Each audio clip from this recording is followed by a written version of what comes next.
kemudian berhadas. Nah, keadaannya macam yang kedua tadi. Macam yang kedua tadi.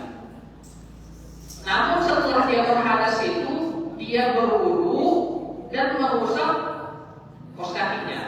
Diusapnya kos kakinya. Habis itu dia pakai sepatu.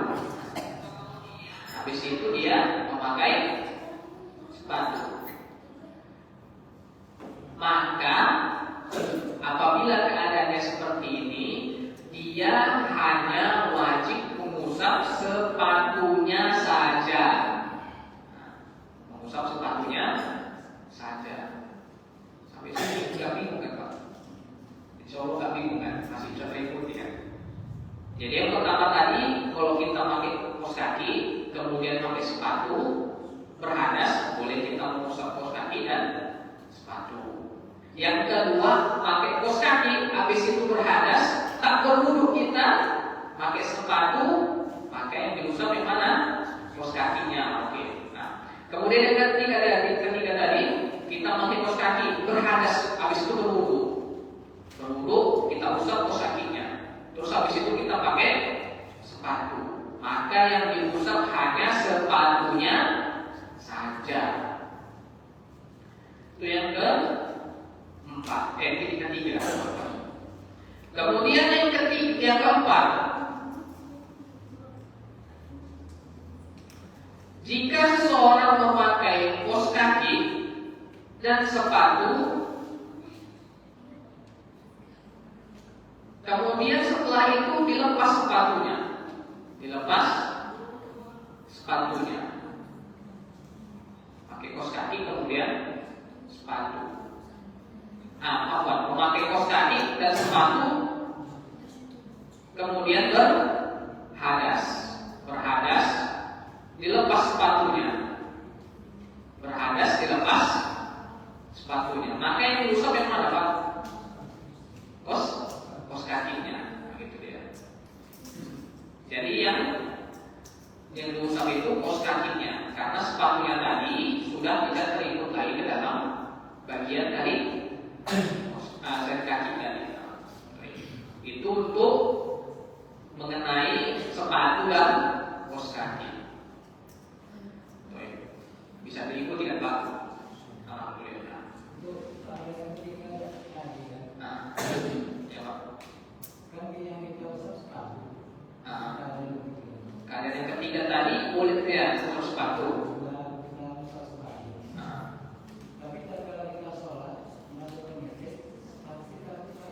Itu Pak. Jadi ini juga disebutkan dalam istilah Syekh bahwasanya ketika kita lepas kos kaki atau sepatu itu, kita tetap dalam keadaan suci. Jadi tidak mengapa. Jadi insya Allah ketika kita sholat misalnya, kan tak mungkin kita bawa sepatu, dimarahi pada ya kita kan, marah kita ya. Apalagi sepatu kita mungkin belum berumur, mungkin.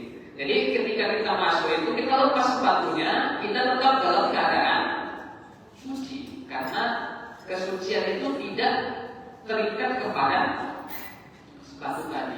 Namun yang terikat pada sepatu tadi apa Pak? Jangka waktunya. Jadi ketika kita lepas sepatunya atau kita lepas tadi kos kakinya, yang hilang apanya? Jangka waktunya, direstart lagi kepada awalnya. Jadi kembali lagi ke nol. Sebagaimana kata-kata SPBU dari nol ya. Dari nol lagi dia. Baik, itu untuk mengenai mengusap sepatu. Insya Allah sudah selesai karena ini tambahan insya Allah. Jadi hadis yang kedua mengenai bab ini adalah dari Hudzaifah bin Yaman radhiyallahu anhu. Beliau berkata, "Kuntu ma'an Nabi sallallahu alaihi wasallam fabal wa tawaddu'a wa masaha ala khuffaihi." Mukhtasar. Dari Hudzaifah bin Yaman beliau berkata, "Dahulu aku bersama dengan Rasulullah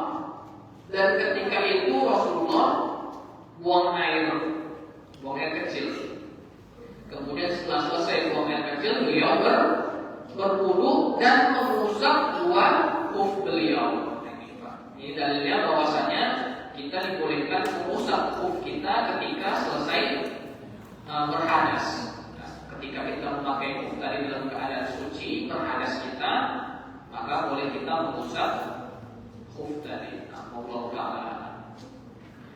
Baik, kita masuk kepada pembahasan yang selanjutnya, bab yang baru. Babul madi wa ghairi. Bab madi dan selainnya. Jadi madi ini apa Pak? Insya Allah kita bahas di sini. Nah, jadi hadis mengenai bab ini, bab madi dan selainnya adalah hadis dari Ali bin Abi Thalib radhiyallahu anhu. Beliau berkata, "Kuntu rajulan madza'an, fastahyaitu an as'ala an-nabiy sallallahu alaihi wasallam maka nabalatihi minni.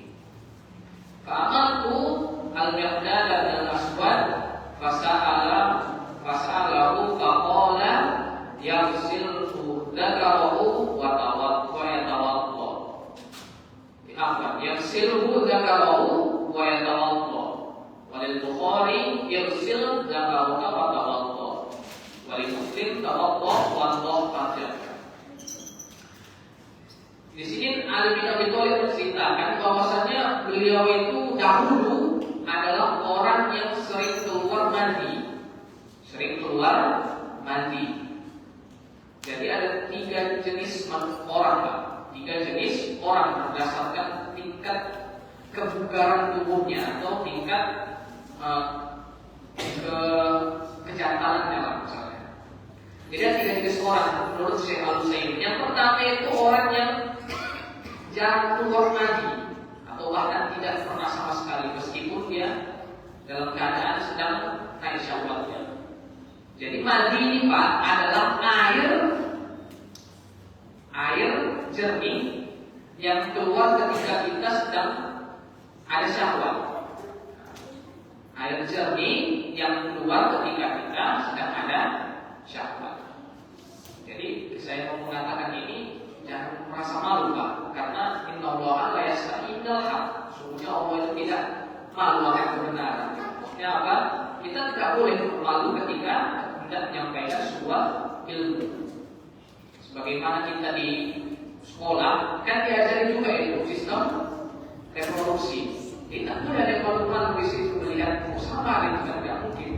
Jadi kita sebagai pembelajaran kita tidak boleh merasa malu untuk mengungkapkan ilmu.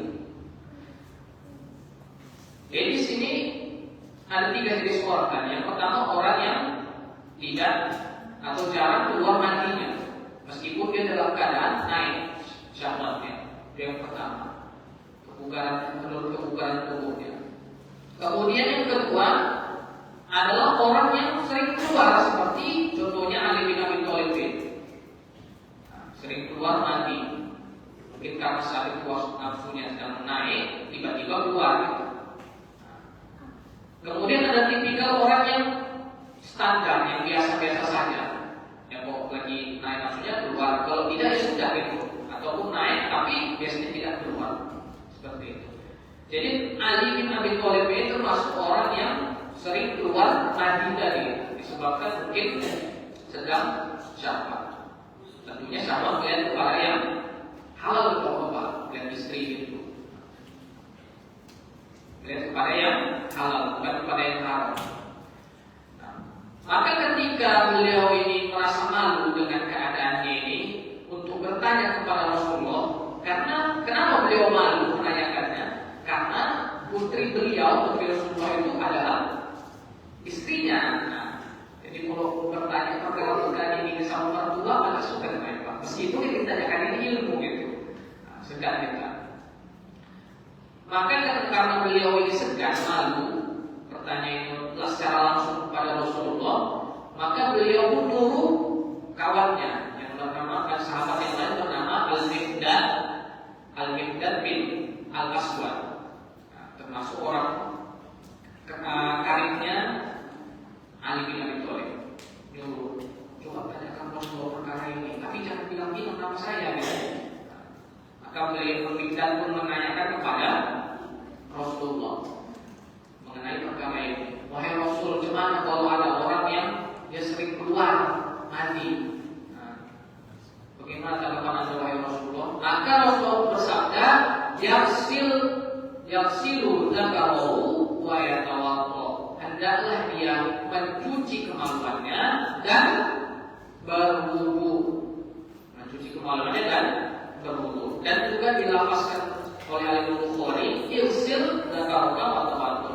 Cucilah kemaluanmu dan berwudulah. Dan diriwayatkan dari Imam Muslim terbaliknya, ada pembalikan lafaz. Tawaddo wa tawaddo, berwudulah kemudian cucilah kemaluanmu.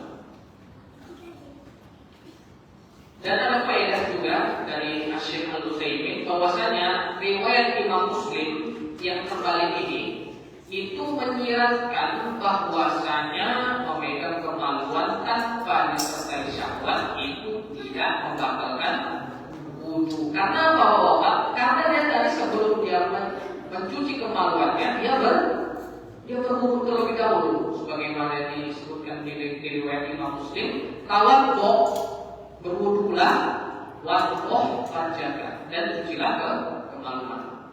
Jadi dia suruh berwudu dulu, kemudian cuci kemaluan. Gak mungkin dicuci tadi pegang ke bawah, pasti dipegang itu kan, dipegang. Nah, jadi memegang dan tanpa disertai dengan syahwat itu tidak membatalkan wudu. Dan dalilnya juga disebutkan oleh sabda Rasulullah Shallallahu Alaihi Wasallam bahwasanya innahu bu'dun minhu. Sungguhnya itu, sungguhnya kita itu adalah sebagian dari badan kita. Kok dipegang itu kan tanpa menimbulkan sesuatu itu tidak membatalkan. Seperti kita memegang tangan kita, memegang kaki kita, memegang paha kita. Lain ceritanya kalau orang lainnya megang, nah itu baru bereaksi apa? Jadi itu dia mengenai hadis ini. Dan sebagaimana disebutkan tadi, ada 3 atau 4 jenis cairan yang keluar dari tubuh kita. Yang pertama tadi apa Pak? Mazi. Yang kedua adalah mani. Yang ketiga adalah wadi. Yang keempat apa? Air seni, tentunya ya. Yang keempat pasti air seni. Untuk hukum 4 cairan ini berbeda yang cairannya. Untuk mani itu suci. Untuk mani itu suci. Meskipun kalau secara tabiat itu tidak bersih menurut kita gitu. Tapi secara syariat itu suci, dan apabila tubuh seorang itu terkena mani, maka itu tidak perlu untuk membasuhnya. Sebagaimana disebutkan juga di dalam hadis Aisyah radhiyallahu taala anha. Dan mani ini keluar saat puncak syahwat. Jadi ketika kita saat puncaknya, maka keluarlah mani tadi. Dan warnanya itu putih keruh biasanya, putih keruh. Kemudian mani tadi itu hukumnya najis. Makanya ketika disebutkan di sini oleh Rasulullah, mani itu mesti mencuci kemaluan karena dia adalah najis. Kemudian keluar saat pendahuluan syahwat tadi, ketika syahwat sudah mulai naik, di situ dia keluar. Dan warna cairannya itu bening, seperti halnya cairan-cairan bening lainnya. Namun agak kental ya, biasanya agak kental.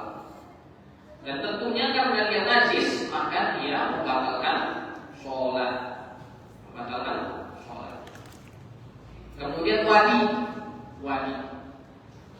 Secara hukum wadi ini najis. Kenapa dia najis? Karena dia keluar saat atau setelah kita buang air kecil. Setelah kita buang air kecil atau saat kita buang air kecil, kita pasti merasakan sensasi kayak bergetar gitu. Nah itulah dia keluar, biasanya wadi. Entah itu ketika kita buang air kecil itu agak menggigil kita, atau saat sudah selesai, nah disitulah dia wadinya. Dan cairannya itu biasanya berwarna bening atau berwarna kuningan seperti air seni. Dan tentunya karena najis tadi seperti hukumnya air seni dan juga mandi, maka dapat membatalkan sholat. Kemudian ada pertanyaan ini, Pak. Ada pertanyaan. Kalau misalnya ada orang tadi seperti Ali bin Abi Thalib kan, sholat, tiba-tiba terbayang kepadanya di sholat itu dan keluar matinya. Atau dia mengalami suatu penyakit sehingga madinya itu keluar. Dan tentunya kalau keluar madi atau keluar cairan yang berasal dari kemaluan, itu tentunya bisa membatalkan sholat. Ini penyakit misalnya, penyakit misalnya. Ada kondisi medis yang seperti itu. Maka bagaimana sholatnya? Maka Syekh Al-Utsaimin menjelaskan bahwasanya sholatnya itu mesti dilakukan ketika dia tidak sedang dalam kondisi tersebut. Jadi ketika sedang tidak keluar itu, dan juga ada perempuan seperti itu, Pak, misalnya dia keluar cairan dari kemaluannya, tidak tentu gitu, kadang keluar kadang enggak, atau bahkan keluar terus menerus gitu. Maka solusinya adalah dia sholat ketika tidak keluar cairannya. Namun apabila keluar terus-terusan, enggak tentu dia kadang keluar kadang enggak, terus-terus atau terus-terusan, maka solusinya adalah dia berwudu setiap kali hendak sholat atau berwudu setiap kali masuk waktu sholat. Kalau kita kan bisa Pak, wudu kita untuk sholat zuhur bisa kita pakai untuk sholat asar atau sholat maghrib untuk kita tetap jalan wudu. Tapi kalau untuk orang dengan kondisi seperti ini, maka harus dengan berwudu setiap kali masuk waktu sholat. Kemudian apa faedah hadis ini? Yang pertama adalah faedahnya jawazu ikhbaril insan an nafsihi bima yastahi minhu lil maslahah au min ajlil ilmi bi hukmi. Artinya boleh bagi seseorang itu untuk mengabarkan kepada orang lain, mengenai keadaan dirinya itu yang merasa dia itu agak memalukan, demi apa Pak? Demi kemaslahatan, kemaslahatan atau untuk mengetahui ilmu dan fatwa terhadap hal tersebut.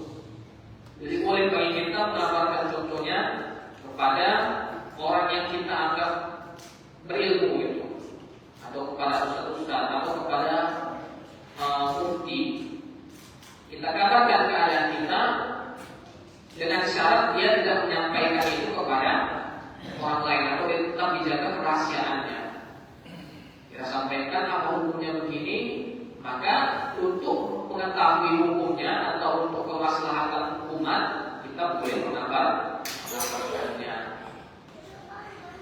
Kemudian yang kedua adalah annahu yajuzu lil insan alla yubashiras su'al bi nafsihi bisababil haya aw ghairi. Jadi boleh bagi kita Pak nitip pertanyaan kepada orang lain. Nitip pertanyaan untuk disampaikan kepada orang lain dengan sebab mungkin kita agak malu sama orang yang hendak ditanya, atau malu kita kepada orang-orang yang mendapatkan pertanyaan itu gitu. Jadi mungkin kita malu kepada ustadznya atau kepada jamaahnya mungkin.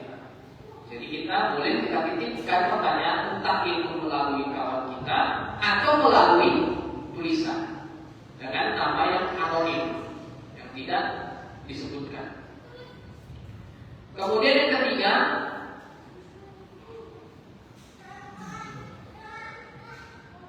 jawazul taukil fi su'al 'anil ilmiah, seperti yang tadi. Bolehnya kita mewakilkan pertanyaan untuk demi mendapatkan ilmu. Kemudian yang keempat, wujubu ghuslin dzakar kullihi fil minal madi. Wajibnya kita untuk mencuci kemaluan kita seluruhnya dikarenakan keluarnya mandi. Kemudian yang terakhir adalah fadilatu Ali bin Abi Thalib haitsu lam yamna'u al-haya min tarki su'al biwasithah. Keutamaan Ali bin Abi Thalib. Apa keutamaan beliau? Di mana beliau itu tidak mengurungkan pertanyaannya atau mengurungkan apa yang terpendam dalam hatinya karena malu untuk bertanya tentang ilmu. Jadi kita gak boleh bertanya, gak boleh malu ketika bertanya tentang ilmu.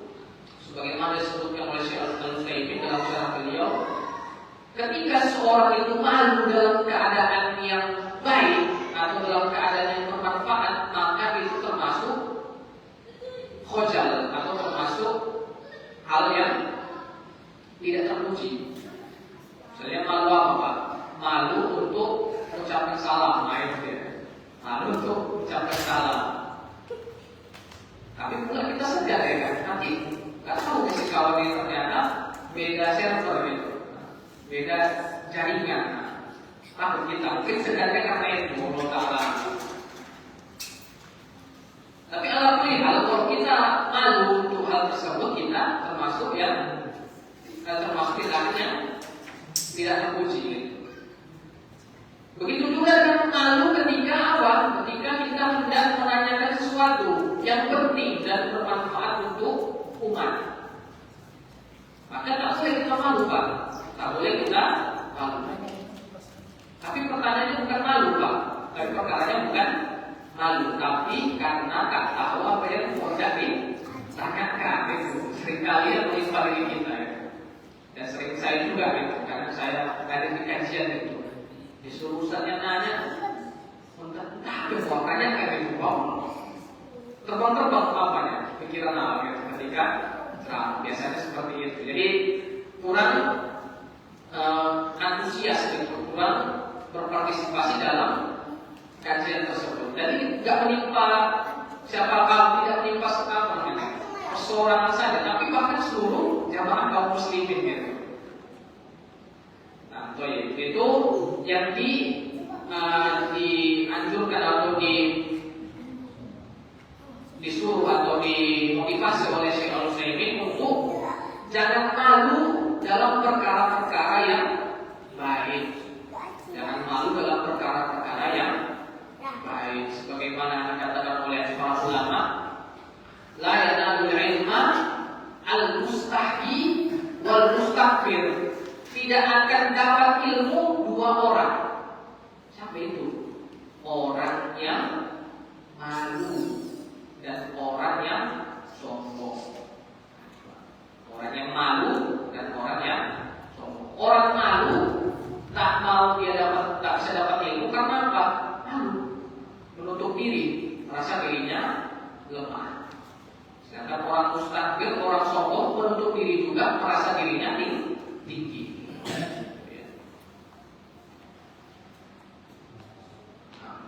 Sudah masuk waktu. Sudah cukup Pak atau kita lanjutkan?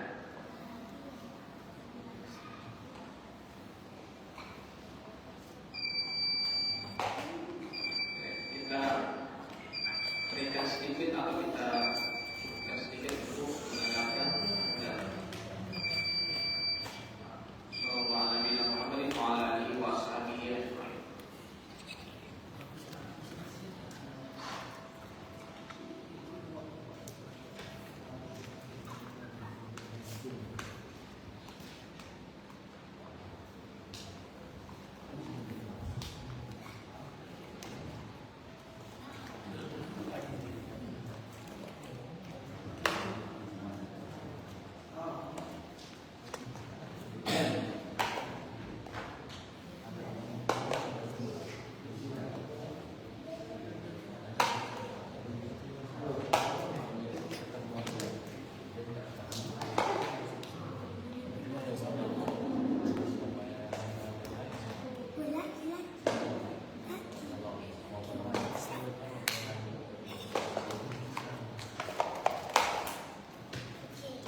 bin Asim Al-Mazini. Beliau berkata, "Syukiya ila Nabi sallallahu alaihi wasallam ar-rajulu yukhayyalu ilaihi annahu yajidu syai'a fi sholati faqala la yaqsir hatta yasma'a sautan aw yajida rihan." Ada seseorang yang datang kepada Rasulullah, kemudian berkonsultasi dengan Rasulullah. Bahwasanya orang ini berkata, "Ya Rasulullah, saya selama sholat kayak ada yang keluar gitu, entah dari depan entah dari belakang, tapi kebanyakannya dari belakang biasanya. Ada yang keluar dari tubuh saya ini, yang tentunya yang keluar ini bisa bisa membatalkan sholat. Maka bagaimana tanggapan Anda wahai Rasulullah? Maka Rasulullah pun menjawab dan berfatwa kepada orang tersebut, la yanshorif hatta yasma'a sautan aw yajida rihan. Jangan engkau bergerak gigi atau membatalkan sholatmu sampai engkau mendengar suara atau mencium bau.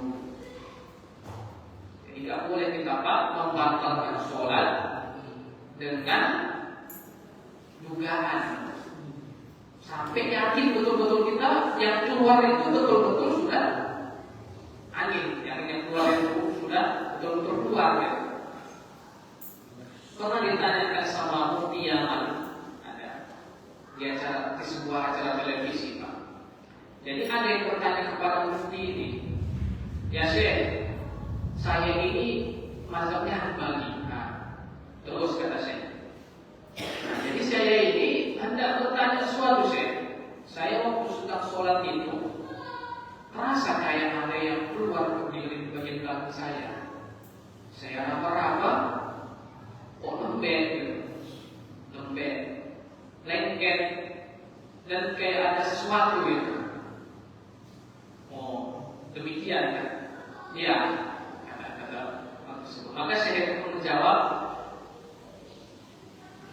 seluruh mazhab bersepakat bahwasanya engkau telah terberak. Jadi jangan tanya lagi apa hukumnya, gitulah. Jadi seluruh mazhab bersepakat, bukan cuma mazhab Hambali saja. Seluruh mazhab bersepakat bahwasanya engkau telah terberak. Mohon maaf ya. Karena orang tersebut nanya yang kayak gitu, jadi rasanya ya betul udah keluar gitu, bukan sekedar dugaan lagi atau sekedar zon lagi, tapi sudah aku yakin bahwasanya itu membatalkan sholat. Jadi kita tidak boleh membatalkan sholat berdasarkan dugaan. Keluar kita enggak sampai didengar suaranya atau tercium baunya. Kalau satu masjid tercium baunya, berarti muttafaqun alaih, bersepakat satu masjid itu bahwasanya bapak sudah batal. Demikian. Atau dengar suaranya, satu masjid dengar gitu, mendengar. Berarti satu masjid sudah bersepakat bahwasanya bapak sudah batal. Tapi kalau tidak dengar suaranya atau cuma tidak tercium baunya, maka lanjutkan saja sholatnya. Kenapa Rasulullah berfatwa demikian? Menghindari yang namanya syakwa sangka.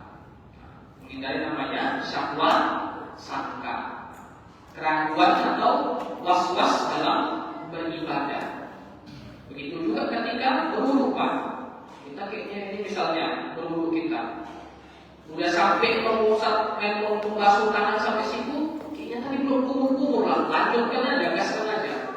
Bapak yakin atau enggak? Kalau yakin, kita lanjutkan saja mengusap kepala. Tidak usah lagi kita ulangi yang telah berlalu. Terkecuali memang betul kita lupa, itu kita ulangi lagi.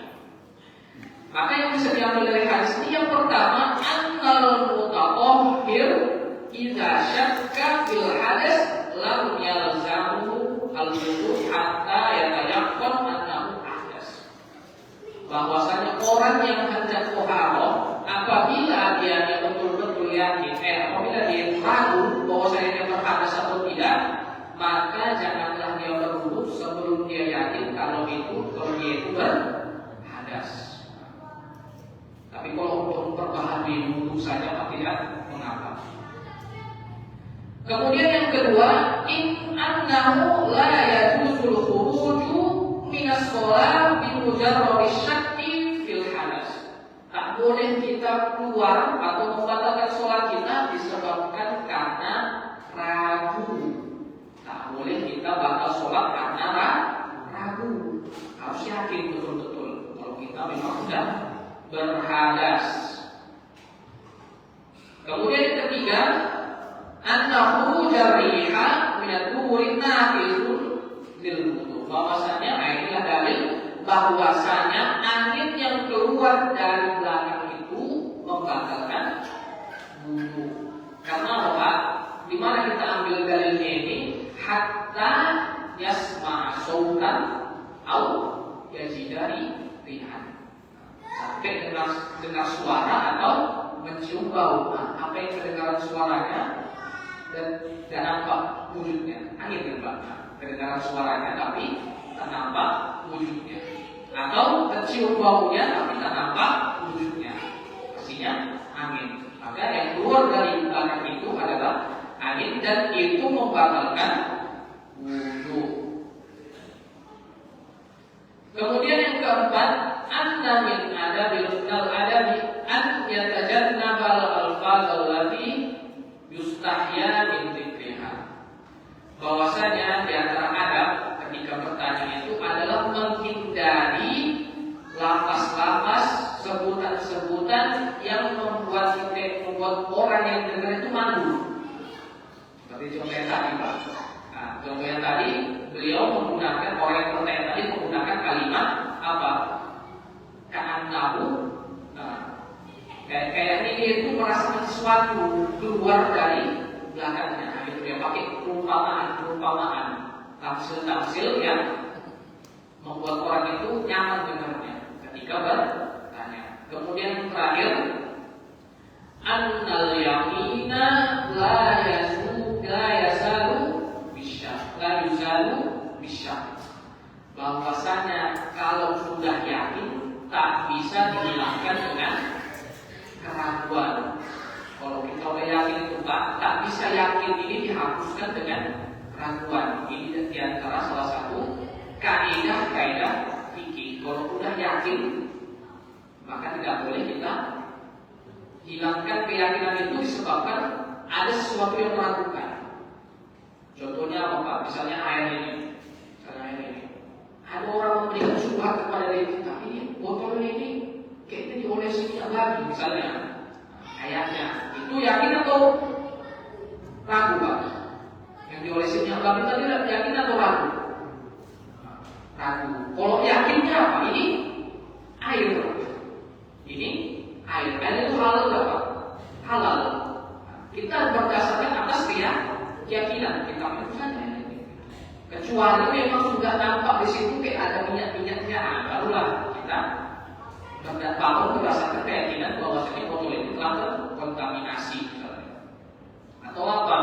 Misalnya kita melihat orang jual bakso, maka jual apa lagi? Jual di pinggir jalan itu. Ada orang bilang itu ada di apanya itu najis, tak pakai tikus apa? Nah itu dugaan orang. Tapi yang kita tengok apa Pak? Baksonya, mie ayamnya atau apa? Yang enak-enak gitu. Nah, jangan terpengaruh kita dengan keraguan tadi. Kita bangun atas keyakinan. Contohnya tadi seperti kita sholat, kayak ada yang keluar dari belakang itu. Nah, maka kita bangun atas keyakinan bahwasanya kita tetap dalam keadaan suci. Jadi kalau sudah yakin, jangan digabungkan keyakinan itu dengan keraguan. Baik, mungkin ini saja yang bisa saya sampaikan. Apabila ada pertanyaan, silahkan Bapak. Oh, silakan.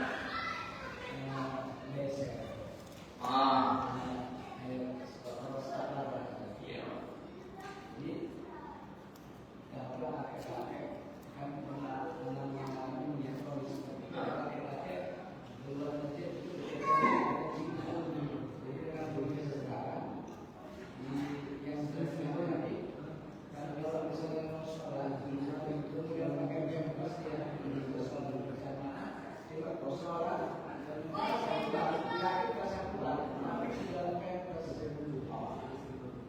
Baik Pak, untuk yang seperti itu kita kembali ke Bismillah. Jadi untuk seperti itu kita kembali ke yang pembahasan sebelumnya tadi mengenai mandi tadi. Jadi kalau kita dalam kondisi misalnya besar tadi Pak, keluar air seni yang enggak kita prediksi, maka boleh kita yaitu sholat, boleh dengan catatan dia memakai bedros tadi agar tidak tercecer dan mengotori tempatnya, tempat dia sholat. Udah dia yakin dianya bahwasanya tidak mengkontaminasi tempat dia sholat, sudah boleh dia sholat jemaah. Apabila mungkin keluar sebagian kecil itu, atau dia yakin dia ada yang keluar ini, yakin dia dalam keadaan yakin keluar sedikit atau seberapa banyak, maka tetap dia boleh melanjutkan sholat. Karena apa? Karena itu dalam keadaan yang di luar kondisinya, Pak, di luar kondisi secara normal itu. Kalau kita mungkin sholat terasa kita itu kan bisa kita tahan, Pak. Nah, atau kita batalkan sholat kita, kemudian kita buang air kecil. Tapi kalau seperti itu kan tidak gitu, mungkin tidak bisa ditahannya, dan itu keluar sedemikian rupa gitu. Maka tetap dia melanjutkan sholat itu dalam keadaan seperti itu, karena itu bukanlah sesuatu yang di luar kesanggupan. La yukallifullahu nafsan illa wus'aha. Ya udah gitu, memang sudah kondisinya seperti itu, dia tetap diperkenankan sholat. Dengan catatan tadi, Pak, tetap dia setelah dia selesai sholat itu hendak mau sholat lagi di waktu yang lain, misalnya sholat zuhur tadi, kemudian sholat asar, dia baca sambil dulu lagi. Karena dia tadi sudah dalam keadaan berhadas. Wallahu ta'ala. Ya, sudah.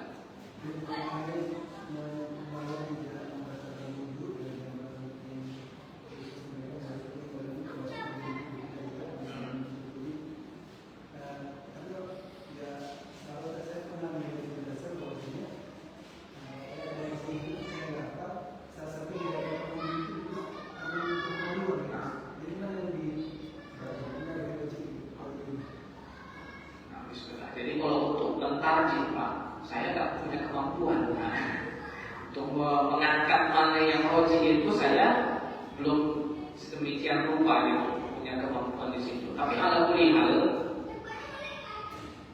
untuk pendapat-pendapat tersebut semuanya itu diakui, sama mazhab yang empat. Untuk yang memegang kemaluan tadi itu pendapat mu'tamad atau pendapat dari kalangan mazhab Al-Imam Syafi'i atau mazhab Syafi'iyah. Di dalam kitab-kitab Syafi'iyah demikian. Nah, jadi disebutkan bahwasanya memegang kemaluan itu tanpa menghalang, tanpa sertai syahwat bisa membatalkan. Jadi itu dia pendapatnya. Adapun kalangan Hanabilah, para mazhab Hambali, berpendapat bahwasanya memegang kemaluan itu tidak disertai syahwat atau tidak disertai keinginan, biasa saja gitu, maka tidak membatalkan. Dalilnya apa? Dalilnya tadi. Salah satunya dalilnya yang tadi, riwayat Imam Muslim mengenai hadis Ali bin Abi Thalib tadi. Dan juga hadis Nabi yang tadi, innahu mu'min minhu. Sungguhnya itu adalah bagian dari diri kalian, gitu. Bagian dari diri kalian. Ya sama aja gitu. Kita pegang tangan dengan apa? Ya kalau kita pegang tangan nggak mungkin tiba-tiba naik, gitu.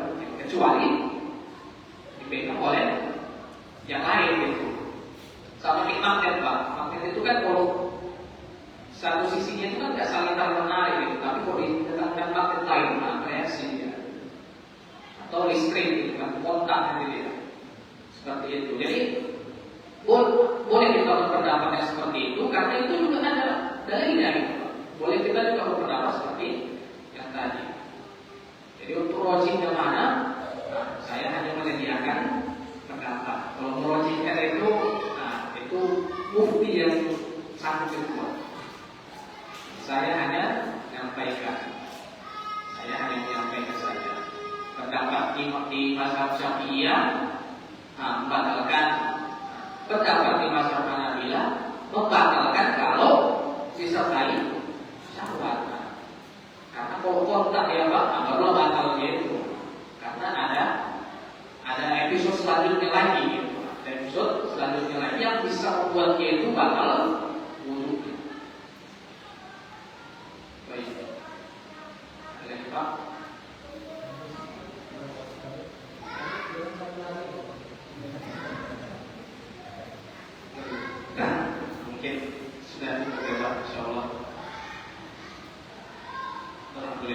Jadi apa yang saya sampaikan, apabila itu berupa hidayah dan juga ilmu yang bermanfaat, maka itu dari Allah Subhanahu wa taala. Dan apabila itu berupa kekurangan dari segi penyampaian, apabila kata-kata yang kurang tepat atau ilmu yang kurang, maka itu dari saya pribadi yang banyak sekali kurangnya. Hanya kepada Allah lah kita minta ampun, dan hanya kepada Bapak sekalian saya mohon maaf. Saya tutup dengan doa kafaratul majlis. Subhanallah wa bihamdihi, subhanallah wa bihamdihi, asyhadu an la ilaha illa anta, astaghfiruka wa atubu ilaik. Assalamualaikum warahmatullahi wabarakatuh.